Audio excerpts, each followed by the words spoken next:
Vladimir Putin, en un acto que mezclaba la desesperación táctica con una audacia casi temeraria, arrojó sin piedad la totalidad de sus recursos militares sobre el ensangrentado tablero de ajedrez para la gran ofensiva de verano del año 2026. El objetivo no era un mero avance territorial, sino el núcleo vital de la resistencia ucraniana: capturar el cinturón de fortalezas. Este sector, erigido como el bastión más grande, impenetrable y formidable de Ucrania en el frente oriental, representaba mucho más que un simple enclave geográfico.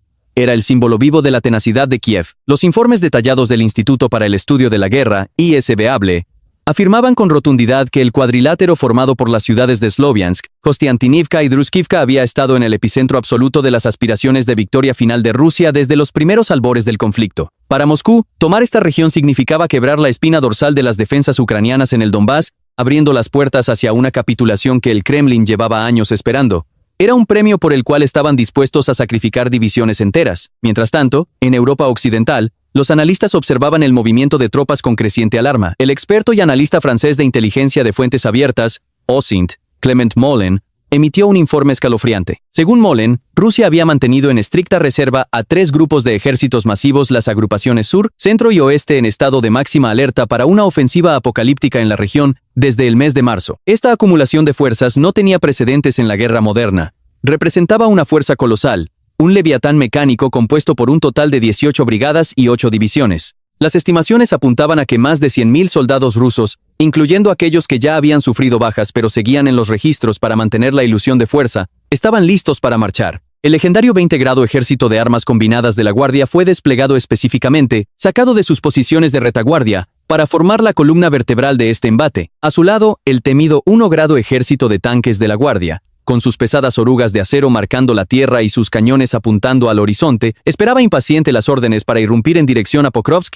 y hacer añicos las líneas ucranianas. Por otro lado, la 42ª División de Fusileros Motorizados de la Guardia había tomado posiciones, preparándose para ejecutar tácticas de la era soviética, un despiadado ataque de oleadas humanas contra las fortificaciones de Kostiantynivka. La televisión estatal rusa y la implacable maquinaria de propaganda del Kremlin declaraban a los 4 vientos que esta acumulación de poderío bélico barrería del mapa a las defensas ucranianas del cinturón de fortalezas en cuestión de unas pocas semanas. Los generales en Moscú, embriagados de arrogancia, ya redactaban los discursos de victoria que entregarían a Putin. Sin embargo, frente a estos planes ostentosos, ruidosos y cargados de soberbia, Kiev no estaba temblando. En el cinturón de fortalezas, las fuerzas ucranianas aguardaban con una paciencia silenciosa, estoica y, sobre todo, mortalmente calculada. El mando militar ucraniano no se había limitado a cavar simples trincheras en la tierra oscura del Donbass. Habían tejido una inmensa y compleja telaraña táctica diseñada para atraer a los rusos a un pozo estratégico que ellos mismos acabarían cavando con su propio peso. En el centro absoluto de esta red letal, se encontraban los elementos del 1-grado Cuerpo de Ejército Azov. Esta unidad había sufrido una transformación radical,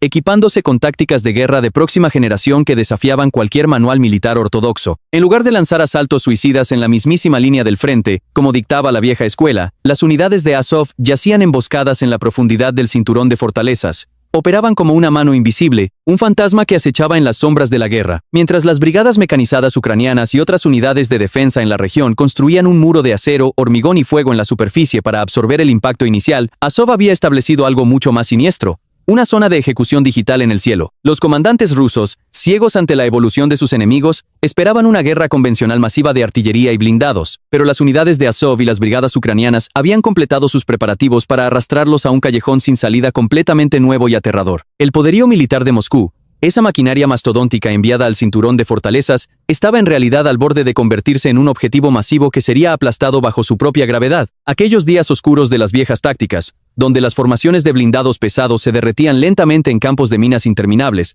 habían quedado atrás. Con el apoyo de Azov a las Fuerzas Armadas de Ucrania, el campo de batalla experimentó una mutación. En el corazón de esta nueva doctrina táctica yacía una vasta e intrincada red de drones basada en un principio fundamental: destruir al enemigo sin ser visto jamás. Se había convertido en una red de ataque profundo, un sistema nervioso descentralizado que pronto se transformaría en la peor pesadilla logística de Rusia. Flotando sobre el cinturón de fortalezas como una entidad omnipresente, los operadores de Azov establecieron una sinergia digital impecable con las brigadas mecanizadas en el frente de batalla. El contraste entre los bandos era abismal. Mientras los rusos se apiñaban en el barro, En búnkeres subterráneos secretos y fuertemente protegidos a kilómetros de distancia, los operadores ucranianos dirigían la guerra con la frialdad de quien juega a un videojuego de estrategia. A través de pantallas de alta resolución y mapas digitales, comenzaron a monitorear la línea del frente en tiempo real, observando cada movimiento de las tropas enemigas con una claridad escalofriante. Los ingenieros de software y los pilotos de drones que prestaban servicio en el cuartel general de Azov llevaron la guerra a una dimensión inexplorada. Dejaron completamente indefensos a los ingenieros electrónicos del enemigo al implementar actualizaciones de software instantáneas, enviadas en medio del combate, para contrarrestar y evadir las frecuencias rusas que cambiaban día a día en un intento inútil por bloquearlos, mientras la valiente infantería ucraniana en las trincheras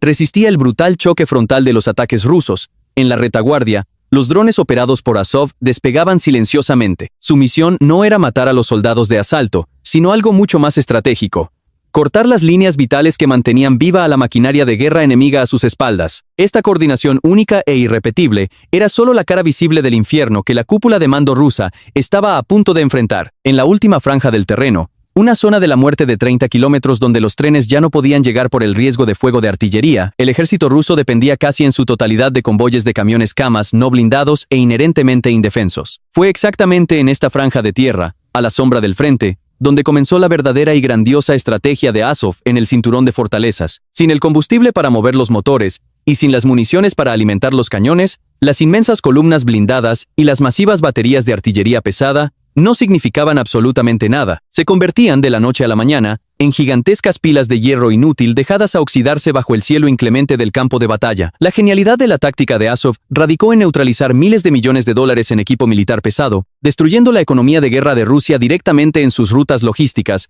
mucho antes de que pudieran desgastar a las fuerzas ucranianas en las trincheras. La carta de triunfo más devastadora en manos de esta unidad fue el enjambre de drones kamikaze Hornet. Estas aeronaves, verdaderas maravillas tecnológicas de bajo costo, estaban equipadas con sistemas de inteligencia artificial para el reconocimiento autónomo de objetivos y contaban con un asombroso rango de alcance de 160 kilómetros. Gracias a la perfecta integración con el sistema satelital Starlink, estos depredadores tecnológicos planeaban hacia sus objetivos, completamente inmunes a las cegadoras ondas emitidas por los cacareados sistemas de guerra electrónica de Rusia. Suspendidos en el cielo durante horas, utilizando tácticas de munición merodeadora loitering munition, los Hornets esperaban con una compostura robótica el momento exacto de mayor vulnerabilidad de los convoyes rusos. La inteligencia artificial de los drones Hornet era tan sofisticada que lograba filtrar y descubrir vehículos que estaban hábilmente ocultos bajo redes de camuflaje, detectando sus inconfundibles firmas térmicas en medio de la naturaleza. Estos sistemas estaban programados para fijar su objetivo no en cualquier parte del vehículo, sino específicamente en los bloques de motor de los camiones cisterna de combustible. El resultado era visualmente dantesco y operativamente catastrófico. Cuando un solo Hornet cargado con explosivos de alta potencia impactaba un camión de municiones, la onda expansiva y la reacción en cadena subsiguiente prácticamente borraban del mapa a todo un convoy ruso en un infierno de fuego y metralla. Los sistemas de guerra electrónica rusos, el Krasuka 4 y el Pol 2-1, joyas tecnológicas de la industria militar de Moscú, que costaban millones de dólares, quedaron reducidos a la impotencia más absoluta frente al software de salto de frecuencia encriptado utilizado por Azov.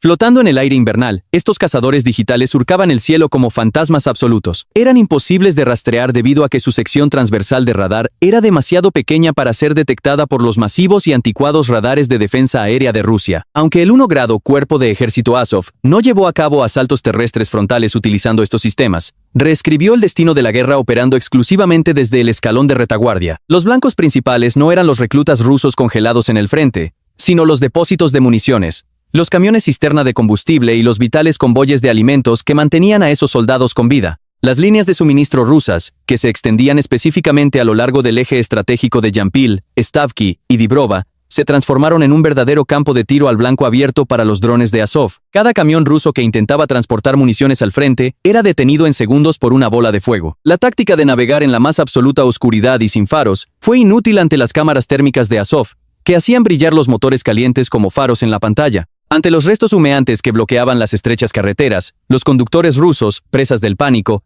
abandonaban sus vehículos con el motor en marcha y huían a pie hacia la espesura de los bosques. Con el respaldo omnipotente de Azov, las unidades mecanizadas de Ucrania avanzaron y encontraron a batallones enteros de infantería rusa, abandonados a su suerte, sin municiones, con la moral destrozada y físicamente exhaustos. Así, los ucranianos retomaron con éxito el sector sur de Yampil.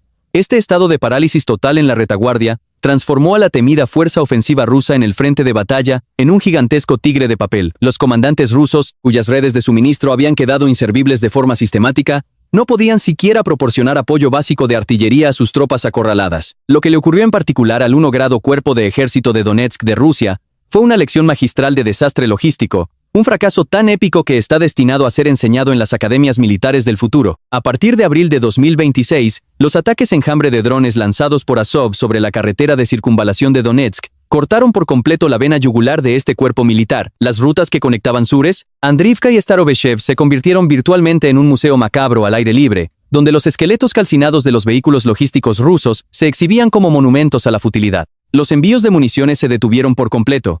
Las rotaciones de tropas, esenciales para la cordura de los soldados, fueron canceladas. El 1 grado Cuerpo de Ejército de Donetsk quedó incapacitado incluso para asomar la cabeza fuera de sus propias trincheras. Estas operaciones no solo sacudieron severamente la cadena de suministro, sino que aniquilaron la voluntad de lucha de los soldados rusos. Un colapso físico y mental comenzó a propagarse como un virus entre las tropas que esperaban impotentes en el fango durante días y semanas. Incapaces de recibir apoyo, órdenes coherentes o evacuación de su propio cuartel general, los soldados rusos se vieron obligados a emprender caóticas retiradas tácticas para no morir de inanición. El toque mortal de la estrategia de Azov también logró frenar significativamente el tan temido avance ruso en el sector de Pokrovsk. Como bien señaló el experto militar ucraniano Viktor Kevluk en sus análisis de inteligencia, las fuerzas rusas quedaron completamente empantanadas en un espeso mar de lodo cerca de Hirnik, en su torpe intento de aproximarse al cinturón de fortalezas desde el flanco sur. Las rutas logísticas de las que dependían ciegamente para mantener su inercia de avance, tenían que atravesar obligatoriamente las ruinas llenas de escombros de Marinka y Pokrovsk. Estos pasajes estrechos, cuellos de botella urbanos convertidos en paisajes lunares,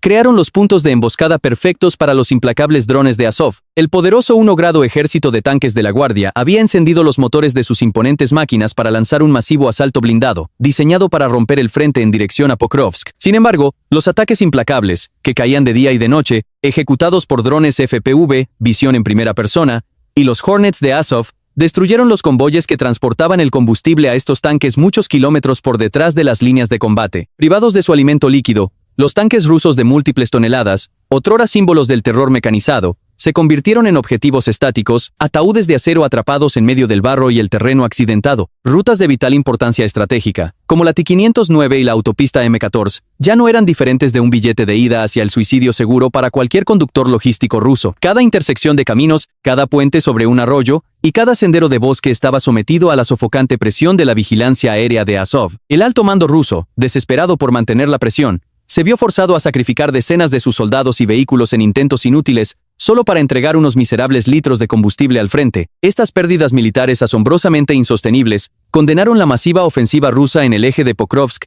a un estancamiento agónico que duró semanas enteras, mientras los mares de lodo, herencia de las duras condiciones climáticas del deshielo y el invierno, bloqueaban las orugas del pesado blindaje ruso. La lluvia de drones FPV que caía del cielo convertía instantáneamente estas pilas de hierro inmovilizado en colosales bolas de fuego. La visión de los modernísimos tanques 90, abandonados en el barro, redujo la moral de la infantería rusa en las líneas del frente a cero absoluto, al mismo tiempo que elevaba la autoconfianza y el espíritu combativo de las tropas ucranianas a su punto máximo. La misma situación de desastre táctico se aplicó más al norte, en el eje de Siversk-Kramatorsk. La tercera división de fusileros motorizados de Rusia, estacionada en esa zona, quedó completamente inmovilizada, incapaz de dar un solo paso hacia adelante debido a la falta total de suministros, quedando clavada en sus posiciones como blancos de feria. La desesperación paralizante del 20 grado Ejército de Armas Combinadas de la Guardia, operando en la dirección de Liman y Sloviansk, fue también el resultado directo de esta magistral estrategia ucraniana. Aunque intentaron convertir la tierra en un infierno en vida lanzando más de 800 devastadores ataques aéreos sobre la región durante todo el mes de mayo, los rusos fueron simple y llanamente incapaces de hacer avanzar a sus tropas terrestres para capitalizar la destrucción. La presión asfixiante creada por Azov en el escalón de retaguardia estaba impidiendo físicamente que los proyectiles de artillería críticos que la infantería rusa necesitaba desesperadamente llegaran a los cañones en el frente. La 42ª División de Fusileros Motorizados de la Guardia y sus regimientos subordinados, el 71 grado y el 291 grado, se encontraban en la práctica atrapados dentro de un círculo de aniquilación. Por el frente, se estrellaban brutalmente contra las fortificadas y letales líneas de defensa de Ucrania, y por la retaguardia, se estaban convirtiendo en las víctimas inermes de los despiadados enjambres de drones de Azov. Atrapadas entre estos dos fuegos infernales, Las unidades rusas sufrieron bajas masivas y catastróficas, siendo arrastradas hacia un punto muerto táctico sin solución aparente. Los generales rusos en los cuarteles generales se habían vuelto completamente ciegos a la hora de gestionar y maniobrar la colosal fuerza militar que supuestamente tenían a su disposición. Esta ceguera institucional y operativa se debía a que Azov había priorizado cazar metódicamente los nodos de comunicación móvil y los inhibidores de señales rusos. Al destruir la infraestructura de telecomunicaciones, impactaron de forma letal la cadena de mando. Los oficiales superiores, incapaces de emitir órdenes precisas a las trincheras ubicadas a kilómetros de distancia, no podían hacer otra cosa que enviar a ciegas a sus jóvenes soldados directamente al mortal fuego cruzado ucraniano. En los críticos momentos en que la comunicación por radio se cortaba abruptamente, la coordinación entre las diferentes unidades rusas caía a un absoluto cero. Baterías de artillería completas entraban en pánico, disparando al azar o quedando inoperantes. Este caos comunicativo transformó una ofensiva que se suponía debía ser administrada con una gran estrategia imperial en una pelea callejera completamente ciega y desesperada por la supervivencia individual. Entonces, ante este colapso, ¿qué tipo de decisión tomó la élite militar del Kremlin? Las fuerzas armadas rusas se vieron forzadas a tomar decisiones erráticas. En medio del pánico, dividieron sus mermados recursos y los desplegaron en diferentes direcciones en un intento desesperado por detener esta hemorragia en el frente. En un error de cálculo monumental, retiraron valiosos sistemas de guerra electrónica de la línea del frente primario y los trasladaron a la retaguardia profunda en un intento por proteger las colapsadas rutas logísticas. Moscú ahora enfrenta su propia creación. Más de 100.000 soldados rusos, con sus venas logísticas completamente amputadas, han sido abandonados a su suerte en un círculo de la muerte a la espera del invierno. En el cinturón de fortalezas, la orden no es avanzar ni retroceder. Es simplemente esperar el golpe final desde el cielo,